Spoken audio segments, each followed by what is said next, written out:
Okay, thank you everyone. Welcome back.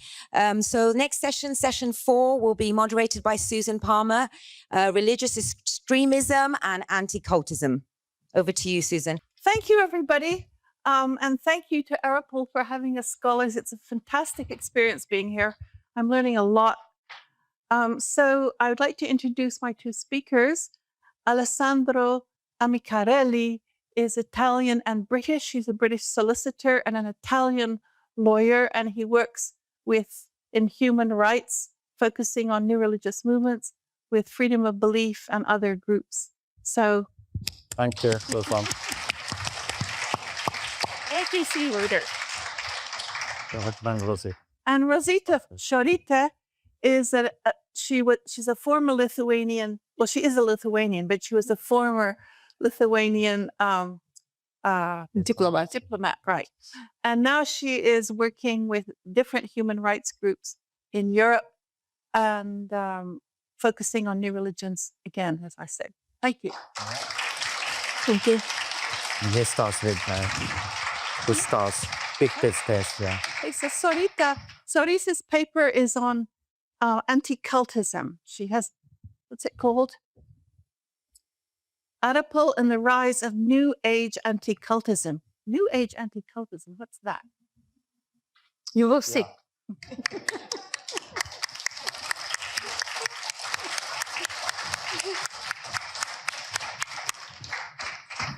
So, good afternoon, everybody. Thank you for those who are very patient and stay till the end. So, in July 2025, many members of the Ahmadi religion of peace and light became aware of an organized anti-cult movement when several British media outlets, starting with the Guardian, launched attack against them. The campaign employed the typical arguments used to criticize groups labeled as cults. We usually do cults like this.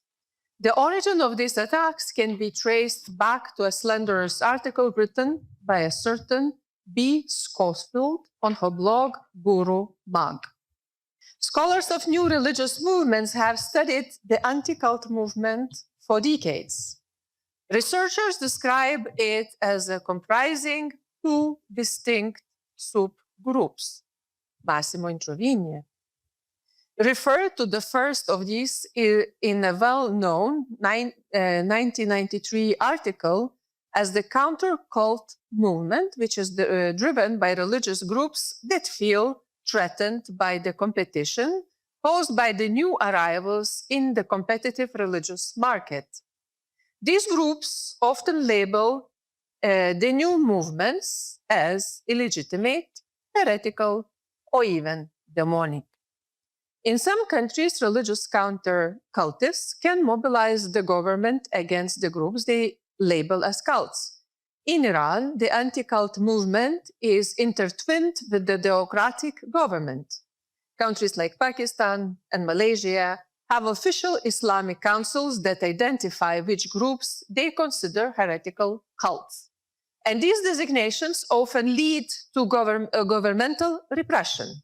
In Israel, as documented by Willy Fautré, Jewish ultra-Orthodox anti-cultism can influence governments that rely on support from religious parties.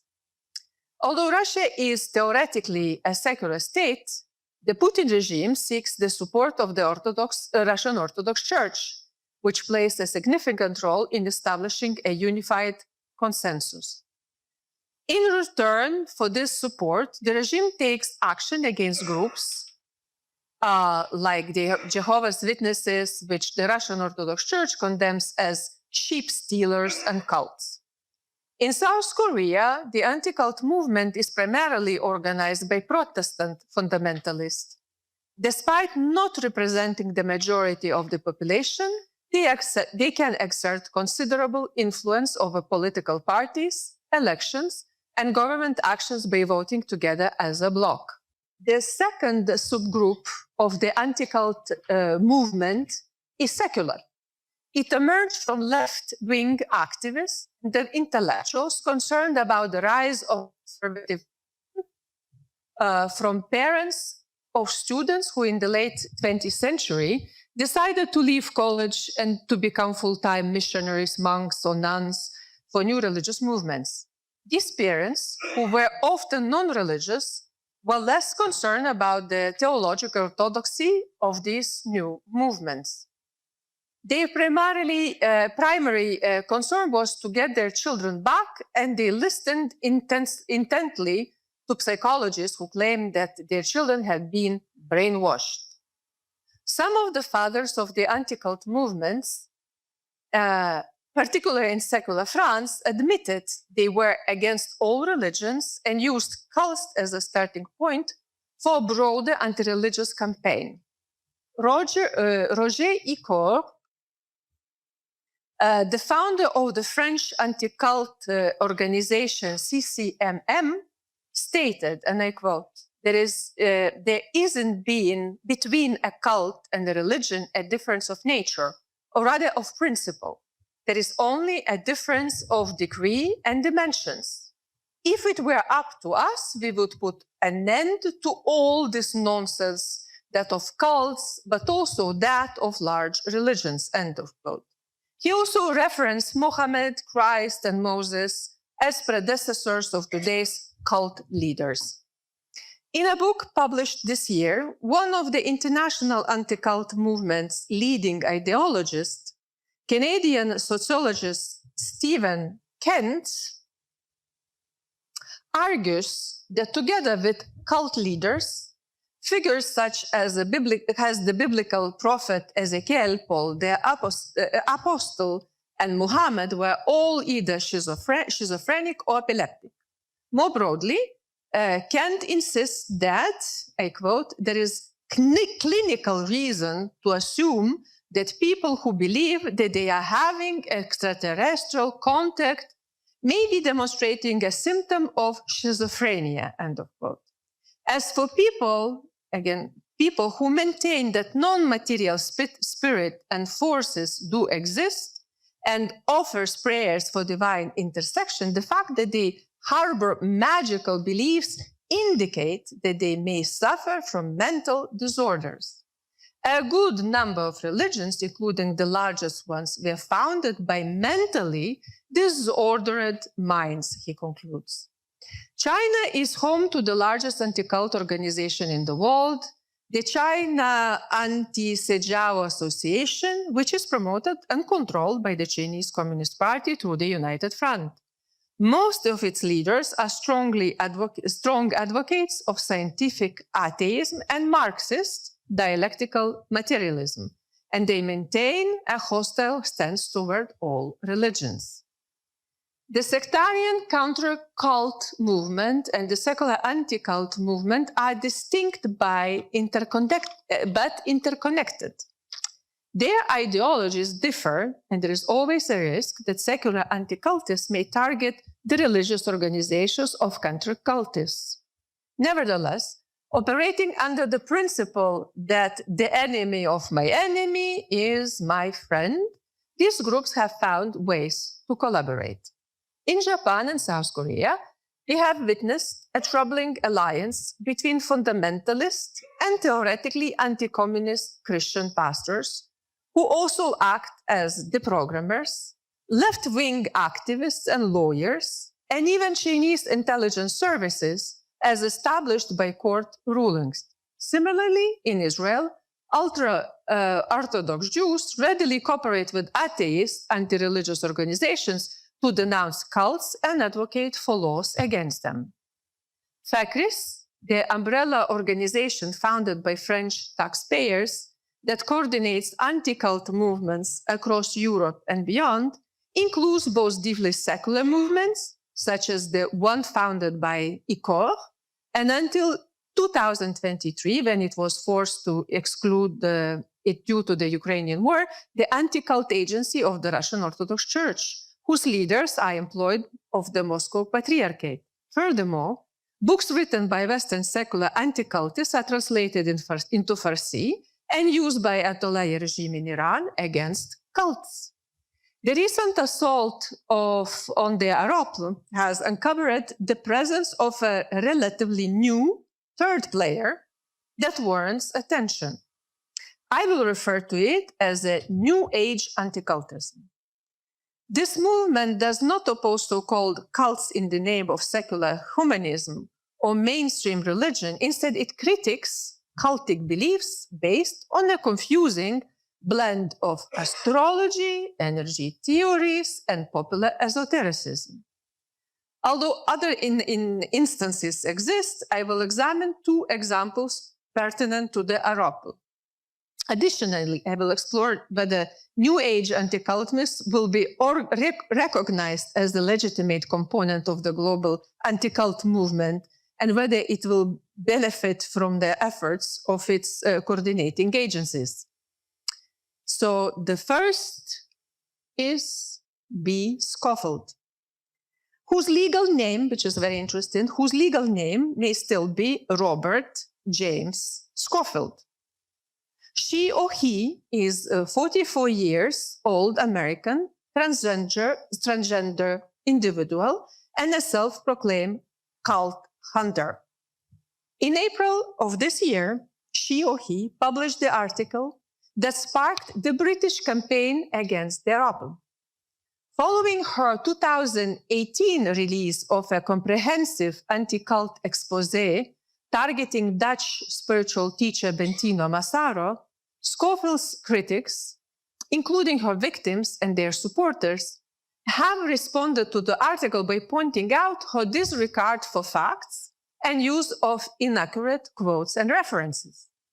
While some have commented lightheartedly about her belief in astrology, an unusual trait for someone in the anti-cult movement, no one has taken the time to analyze her ideology and motivations.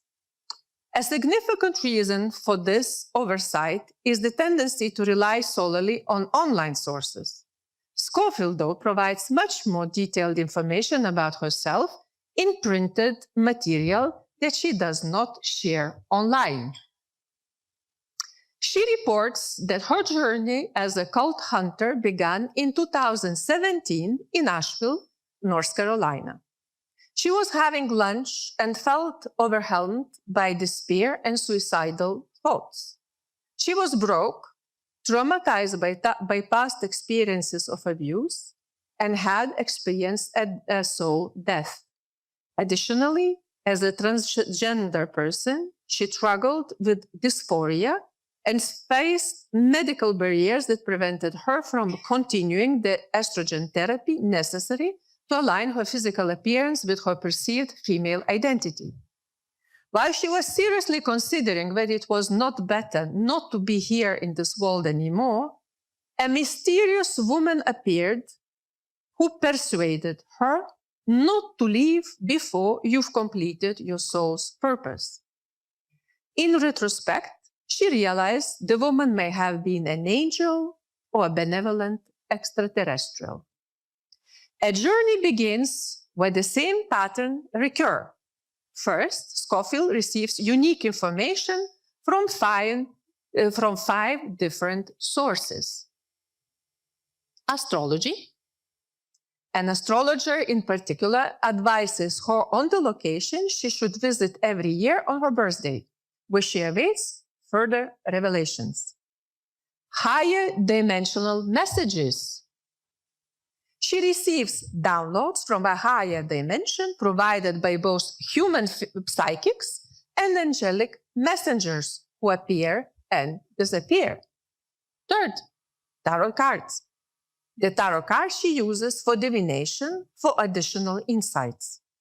Fourth, Akashic records. She connects with psychic who can access the Akashic records, which are believed to be an archive of all past, present, and future events. And fifth, extraterrestrial contacts. Gradually, she becomes aware that extraterrestrials from a mothership also watch her and provide information. I do not consider supernatural experiences and revelations a subject of ridicule, although Scofield does when they occur in groups she disapproves of. Only information coming from these sources should be qualified for what it is, Scofield sometimes seems surprised that law enforcement does not accept her mystical experiences and evidence. I believe that individuals who experience psychotic episodes, whether due to gender dysphoria or other reasons, deserve help and compassion. However, it becomes problematic when they assert that their experiences uniquely qualify them to identify brainwashing of psychosis-inducing techniques within spiritual movements. Suffering from a heart condition does not make one of the cardiologists, you may say. Should they testify in court, the mental stability of these individuals could become an issue. However, this does not seem to concern the media that utilize them as cult experts. When her mystical sources guide her to a specific location, Scofield realizes it is the site of a spiritual community or a place where she can gain insights about the religious group. This revelation is not entirely surprising, given that thousands of such movements exist. Additionally, her astrology directs Scofield to well-known hubs of spiritual activity, including Sedona, Arizona, Hawaii, Orcas Island, etc. Then she arrives in a new location. Scofield receives messages about a cosmic battle between the light and darkness and realizes that a dark Luciferian cult is operating in the area. Her mission is to eliminate this cult. However, there is an additional issue that Scofield downloads from the spiritual realm. They consistently have a dark nature. Although she claims to be the level 2 certified Reiki masters, dark presence is manifest when she administers Reiki to others. And me, as a Reiki master, I can say, if in the healing process there is a dark energy, it's not Reiki. Because Reiki is a divine energy which never can be dark, and certainly it will not lead you or command you to seek out and destroy somebody.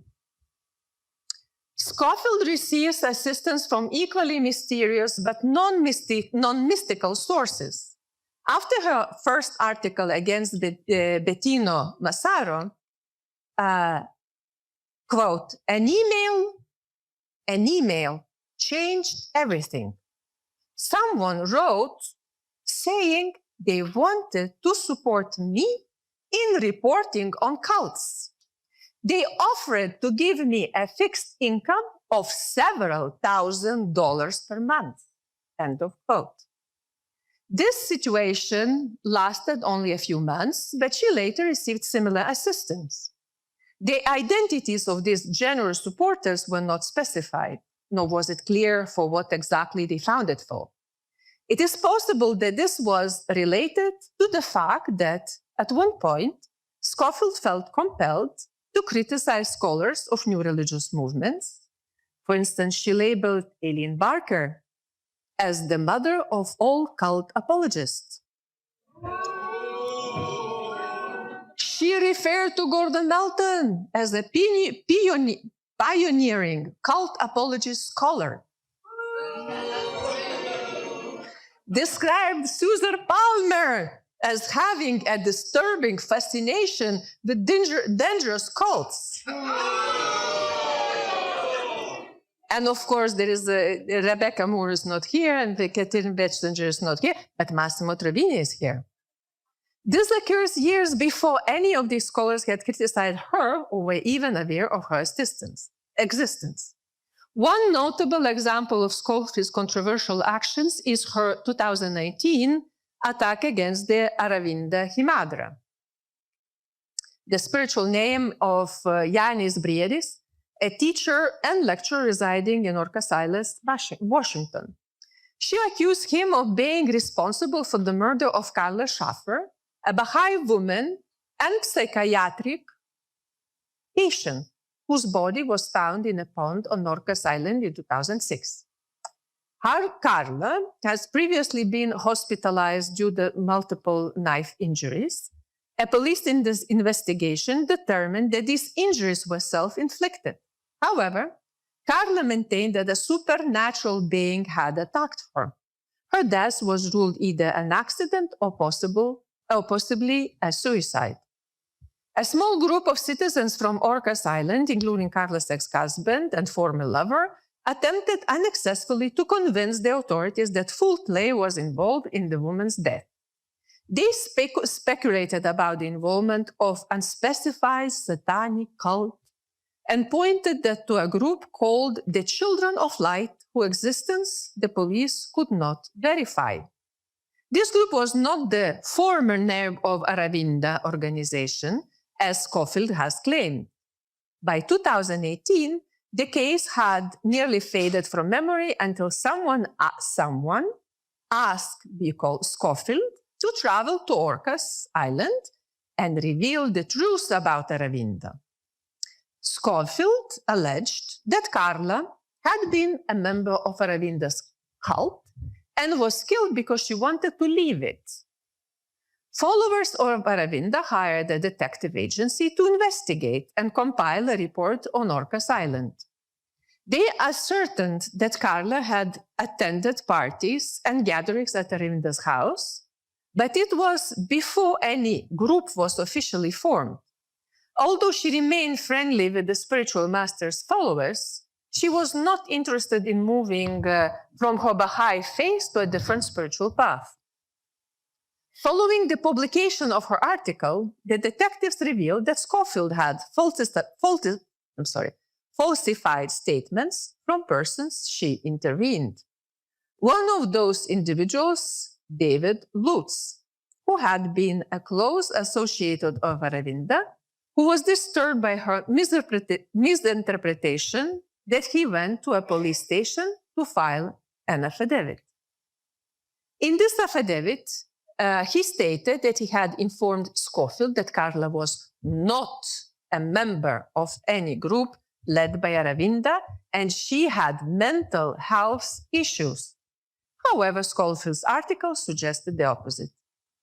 This is yet another example of Scofield's dishonest journalism. However, the detectives hired by Aravinda's friends overlooked, or at least downplayed, a crucial point. Scofield disregarded the opinions of law enforcement, the medical doctors in Belgium who treated Carla, and even her relatives, including her brother and doctor himself. Instead, she relied on what she believed to be more trustworthy sources, such as feelings of demonic presences on Orcas Islands and possibly another angelic visitation. Two additional features characterize Scofield's activities as a New Age anti-cultist. First, she exhibits the same megalomaniac delusions that she attributes to cults. She consistently portrays the groups she critiques as large, powerful, and a threat to the entire planet. For instance, she labels AROPL as, I quote, the largest doomsday cult in the world, end of quote. Similarly, she describes Agama Yoga, a small Thailand-based offshoot of the largest Romanian group, yoga group, Nisa, that we have here, as nothing less than a central spiritual point of subjugation and domination of women on the planet. I reduce it to a pile of ashes. It was another victory for the light, end of quote. However, the first time I checked, Agama Yoga was still active along with other movements she claims to have destroyed. Scofield asserts that her article played a significant role in driving the movement known as Love Has Won to near extinction. This group later gained media attention when the devotees were discovered keeping the mummified body of their deceased female co-leader at their headquarters. She suggests that her reporting inspired several successful TV shows about Love Has Won. However, she was neither quoted nor credited in any of them. Second, without contradicting the first comment, Scofield's article can be considered a form of hate speech that may incite violence. Thus, it is not inaccurate to say that they have consequences. She skillfully promotes her work on various, it's very surprising, on various websites and social media platforms under different pseudonyms, creating the illusion of a larger movement when in reality it is one woman operation. Scofield specifically targets the towns where spiritual communities thrive, generating a sense of fear among the residents. She takes pride in stating that her article forced Bettino Massaro to leave Sedona. This occurred due to the extensive promotion of her exposé, which resulted in death threats against Massaro and harassment of his followers. As she dryly reports, just 8 days after I published, one of the Massaro's followers committed suicide. She credits herself in her article on Love Has Won for what happened to members of the group in Kauai in Hawaii. And I quote, "The cult's brand new car and rental home windows were smashed. Video showed rocks being pelted at the residents.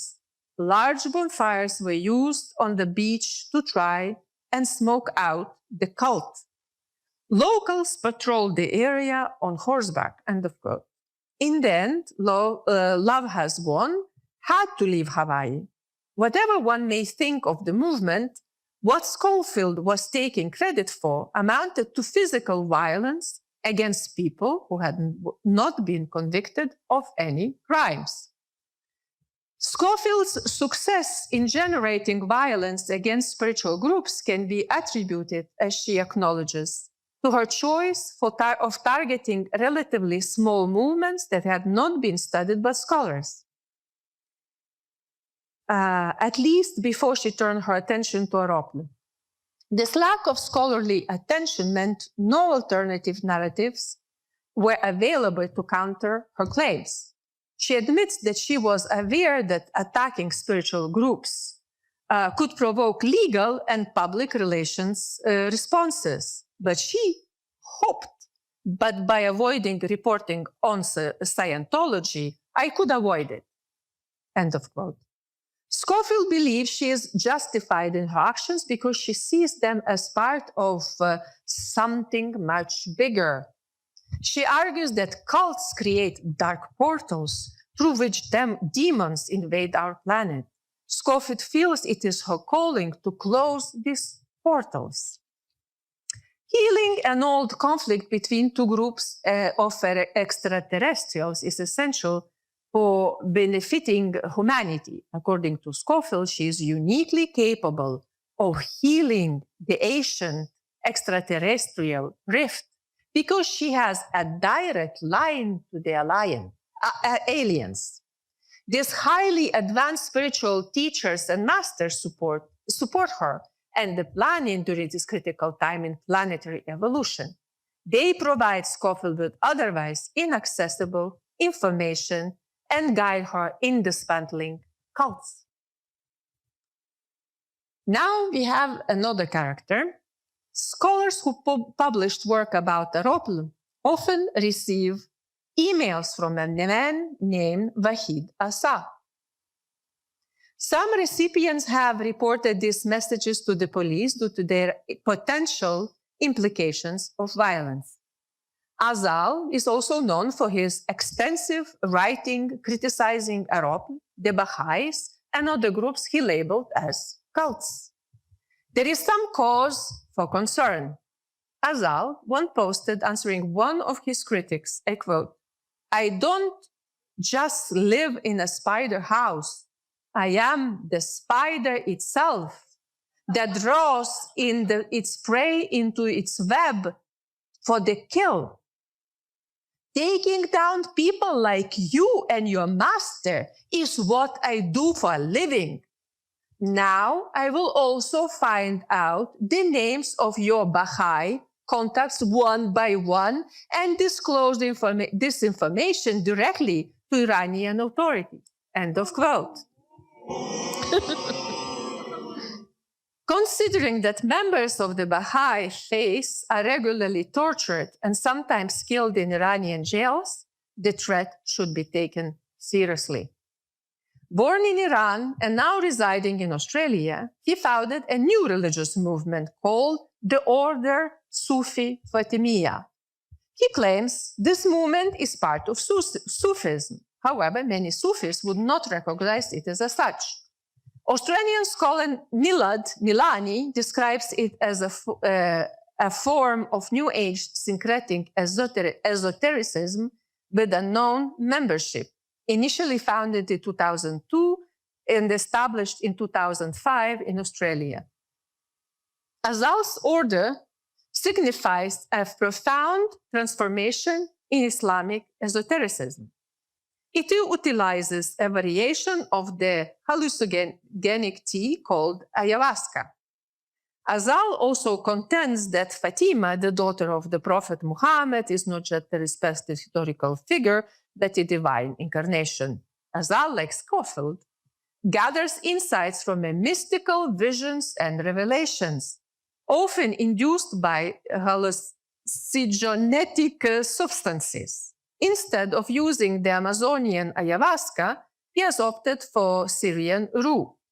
This change was supposedly mandated during a visionary ayahuasca sessions with the mother, the spirit intelligence of ayahuasca, who appears to Azal as Simurgh, the mythical griffin from Persian mythology, and Fatima in a radiant form.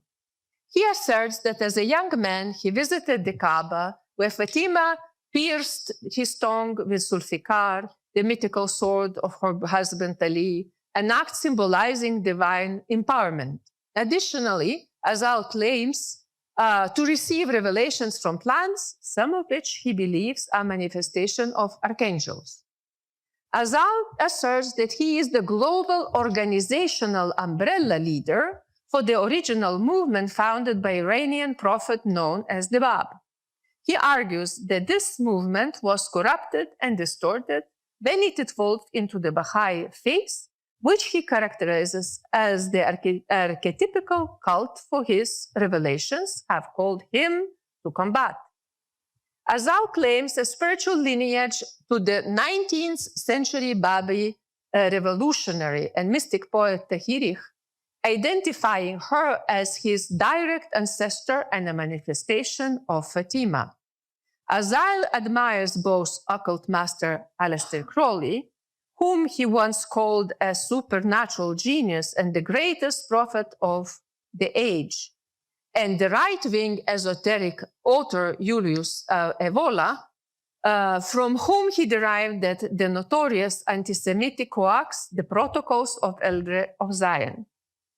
Even if materially forged, is reliable in its content and documented the occult war of Jewish against non-Jewish. Azal asserts that his mystical experiences have allowed him to move beyond the Marxist ideology he embraced in his youth. Yet he still considers some elements of it to be valid. His political views are somewhat muddled, but he offers an esoteric interpretation of recent history, highlighting the significance of the Jewish messianic movements led in the 17th and 18th centuries by Sabbatai Zevi and Jacob Frank. Both figures claim to be awaited Messiah, with Frank presenting himself as Zevi's reincarnation. Ultimately, their movements collapsed. Zevi's devotees dispersed after he converted to Islam, while Frank and his followers were baptized en masse as Catholics. However, Azal believes that what he refers as the Sabbatian Frankist cult did not vanish, but was instead secretly integrated into Catholic Church as a covert Jewish elite army tasked with special operations against the enemies of the Vatican. During the Cold War and beyond, he claims that the Vatican shared knowledge of these hidden cultists with the American CIA. And as the Sabbatian Frankist Jewish Catholic agents were engaged into covert operations against Marxism and Islam. In recent years, the Catholic Church and CA, he says, have established what is referred to as Sabbatian Frankist Global Outreach Front through the efforts of three sinister individuals. Now listen carefully. Massimo Introvigne, Jean-François Mayer, whom Azal describes as controversial Swiss Catholic and historian, although he's a member of the branch of Russian Orthodox Church, and Gordon Melton, a Methodist minister whose connections to the Vatican and CIA are suggested but not elaborated upon. The organization they created, Chesnur, is seen as the modern incarnation of the Sabbatian Frankist agency controlled by Vatican. Worse, he describes it as the actual face of evil itself. Some anti-cult activists have accused Chesnur of receiving funds from various cults. In contrast, Azal argues that it is Chesnur that, on behalf of the Vatican, has created and funded cults, including AROPL. If you didn't know, now you know. Which he claims was invented to create discord within the Shia community. According to Azal, they fund the cults. He elaborates extensively on how AROPL promotes discord and introduces unorthodox ideas within Muslim communities. One example is the concept of reincarnation, which Azal describes as, I'm quoting, an incoherent metaphysical fantasy, and thus a complete fallacy, end of quote. The debates surrounding reincarnation are as ancient as religion itself. What is new is Azal's conspirationist claim that, I quote, reincarnation upholds extremely negative political and social implications, and as such, as a belief, it would implicitly cultivate authoritarian and abusive cult frameworks and paradigms, end of quote. Azal has even published a fatwa against the AROPL. He had issued fatwas against various groups, although this is not common in the Babism tradition. The anti-AROPL fatwa uses the writings of the Bab to contend the interpretations of Shia sources made by Abdullah Hashem, the founder of AROPL, labeling this as spurious. Azal also emphasizes the Sabbatian Frankist nature of the AROPL, providing evidence by showing that the name Abu al-Kazib, Hashem, numerically parallels of Sabbatai Zevi. To achieve this result, Azal adds the numerical values of Mahdi and Dajjal, the Antichrist, to Hashem's name, then subtracts 1. Furthermore, the black hats and clothing worn by Hashem and other AROPL members are interpreted as proof that they are son of darkness. It's good that you're learning. I'm very glad. Having concluded,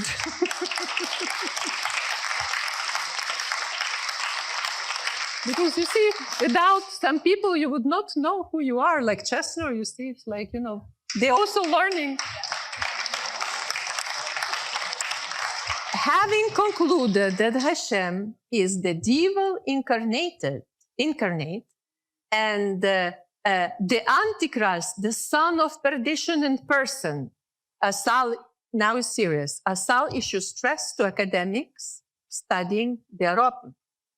And now I'm quoting, have some shame, some foresight, and simply don't. Shun this organization and its leader like it is the Black Plague itself, or without a doubt and to a moral certainty, you will be sorry, end of quote. According to Azal, as it now does for AROPL, Chesnur allegedly acted as an umbrella patron for the terrorist new religious movement Aum Shinrikyo, working to destabilize Japanese government and society on behalf of the Vatican and the CIA. Additionally, Chesnur was purportedly involved with an unnamed Czech cult association with pedophile, child, and sex abuse, which seems to refer to the past of Yara, aiming to apply similar pressure on the authorities in that country. Chesnur is claimed to ensure, it's a quote, Chesnur is claimed to ensure that such cults as a pressure tactic execute their destabilization activities in those countries as proxies, end of quote.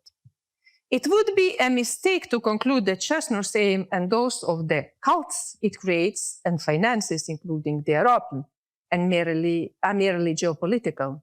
Azal explains that, I'm quoting, given the kind of depraved sexual, physical, and emotional and violent abuses that such cult process of Chesnur regularly perpetrate, crimes which AROPL itself is accused of, this in itself can be framed in occultic, ritualistic terms as a sort of postmodern Sabbatian Frankist mass ritual in desecrating the sacred, end of quote. Azal writes that the Vatican and the United States annihilate their enemies through such esoteric rituals. He's also an occasional poet, and he nicely summarizes all of this in a poem. The Catholic Church and Chesnur play the long deceit and crush their foes through front lines at their feet. Abu Kazib is but their puppet face, a ploy to shatter Shia's sacred grace. Voila. Some may argue that Aum Shinrikyo was founded in 1987, before even Chesnur was established. The Chesnur has only been involved with the AROPL since 2023, and that Azal misinterpreted AROPL theology. However, these objections overlook a crucial point. Like Scofield's theories, Azal's ideas are not grounded in facts. Instead, they mainly stem from mystical revelations, experiences induced by hallucinogenic substances, and communications received from plants and their archangel spirits. I would pay archangel spirits. Countering Azal's claim with factual evidence is akin to critiquing a fantasy novel about the dragons and elves by objecting that such creatures lack simply documentary support. The New Age approach to anti-cultism represented by Scofield and Azal seeks to be recognized as a legitimate part of the global anti-cult movement. Both authors know that their unconventional ideas might easily be labeled as cultic deviances, to borrow a term, dérive sectaire, that aligns with the designation of the French anti-cult governmental agency, Miviludes. Despite this, they argue that they have valuable contributions to make to the broader anti-cult community. They attempt to ingratiate themselves with the movement by quoting established anti-cult figures and the programmers such as Rick Ross or Stephen Hassan. Azal has even published an article expressing his excitement upon discovering a piece against Chesnur written by Luigi Caravaglia, a board member of FECRIST. Azal should find it remarkable that Caravaglia arrived at a similar conclusions all by himself without relying on mystical insights, revelations from divine figures, or hallucinogenic substances, at least as far as we know. The story concludes with Azal admitting that he, I quote, owes an immense debt of gratitude to journalist B. Scofield for introducing him to Caravaglia. Rather than being offended by being quoted by Azal, Carvalho asked a certain Cosimo Barone to write for his website an article. Hailing the war of two very different characters, Azal and Carvalho himself, against the common enemy presented by Chestnut.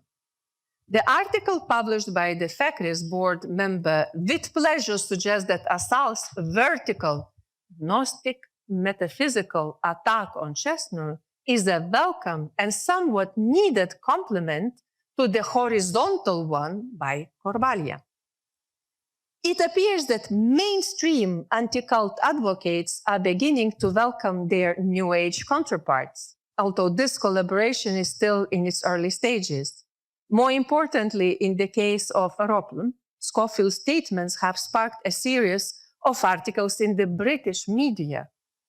Azal's arguments and information have likely been utilized by media connected to the Iranian government to justify the regime's repression of the AROPL. This concern is greater than whatever Scofield or Azal may have written.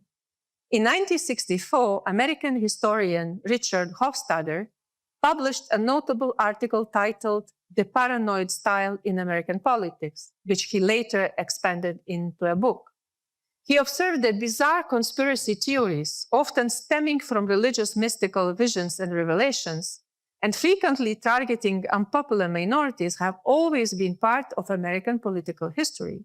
However, these theories become particularly alarming and can lead to violence when even media outlets and politicians, typically considered respectable, begin to take them seriously. And you saw the Swedish case. New anti-age anti-cultism is not entirely surprising. It is part of a phenomenon known to scholars as conspirituality, where conspiracy theories intersect with spirituality.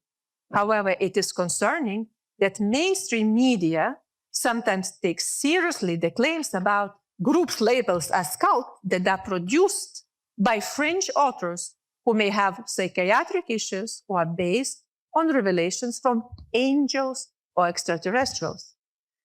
At this point, it is too early to determine whether New Age anti-cultism will be accepted as a third branch of the global anti-cult movement, alongside its religious and secularist counterparts. Yet, it is worth considering whether the mysterious benefactors who emerged to support French characters like Scofield are part of a larger trend in which unstable authors and questionable mythics are used as weapons to undermine cults. Real paranoids have real handlers. Thank you very much.